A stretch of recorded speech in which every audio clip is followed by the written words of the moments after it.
Salamünaleyküm yurttaşlar, kanalım şatuşlara. Bugünkü lokasyamız Sputnik'temiz. 3 etajlı taza domumuzni birinchi etajında 2 xonamiz 60 kvadrat patki 3 holatda jihozlarni sotib olganlar. Her etajimizda 3 xonadon bo'ladi. Chap qo'limdagi xonadonni ko'rib chiqamiz. Bismillah. Bu yerda yaqin yerlarda yurtdoshlar, avvalgi Doniyor to'yxona bor, hozir Navro'z to'yxonasi qo'yib qo'ylar. Shu yerda yaqin yerda joylashgan. Shabot yo'ldan yurib kelsangiz ham bo'ladi, Gullar yo'ldan yurib kelsangiz ham bo'ladi. Sputnik ko'chasida yurtdoshlar yo'ldan ikkinchi qatorda turibdi. Birinchi yerdan tushirib donishtirib boramiz. Girganimizdan keyin koridor, hammamizning odden zatilgan, oyoq tilamiz ham merimiz laminatdan chiqib turibdi. Berimizda to'plamonni kraniklar qo'yilgan. Bu yerda avtomatlarimiz ham qo'yilgan, odden bo'ladi. Bu yon tarafimizda girish qismi yana ummonliklarimiz kafedan chiqib turibdi. Birinchi yerdan tushirib donishtirib boramiz yurtdoshlar. Berimizda sanuzel kuxni, berimizda spalni zal tushgan. Zalimizdan tushuntirib donishtirib boraveramiz. Eshiklarimiz qayta eshiklardan qo'yilgan. Berimizda zalina mehmonxonasi yarka bo'ylab bilan ishlangan.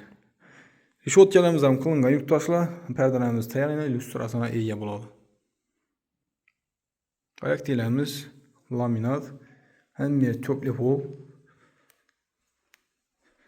O'zining parkovkasi bor yurtdoshlar domimizni bemalol mashina qo'yib yeb chiqaverasizlar. Bu yon tarafimizda yana televizor zonamiz.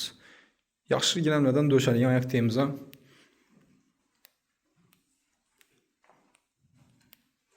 Berimizda spalni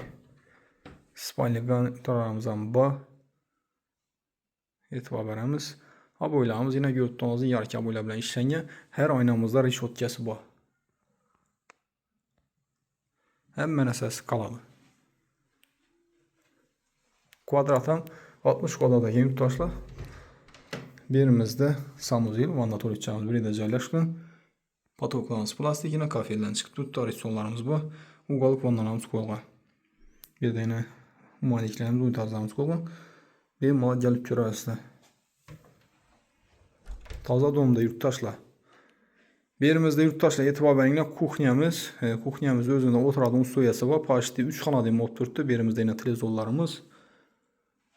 Xonadonlarimiz, bu yon tarafimizda yana kuxni mebellar bizatilgan, kir mashinalarimiz ham o'rnatilgan bo'ladi. Hamma ustuyasi bor, xudo xolasa. Gaz svetdan muammo yo'q. Konteyner kotollarimiz ham bu yerga o'rnatilgan yana. Stabilizatorlarimiz bor. Aynalarimiz yine akva, rishotkalar qilingan 2 oyna tushgan berimizda. Oynamiz tena po'yinli, mashina qo'yadigan yerlarimiz bor. Uyimizga ham mashina girasizlar. Bola o'yingohimiz, o'zini oddenniy parkovka местasi ham bor. Berimizda iki vajlarimiz ham qoladi, ko'rib turganingizdek. Kuxnyamiz ham keng tushgan. Yurtdoshlar, shunda buni narxini ayiradigan bo'lsak, narxi 450 million sur'atchi sotib olgan. Kim ham ma'qul bo'lsa, ekranimizda berilgan nomerlarimizga chiqaverasizlar. Niyat etgan yurtdoshlarimiz Alloh taolo yetirsin. E'tiborlar uchun rahmat. Sog' bo'linglar, salomat bo'linglar.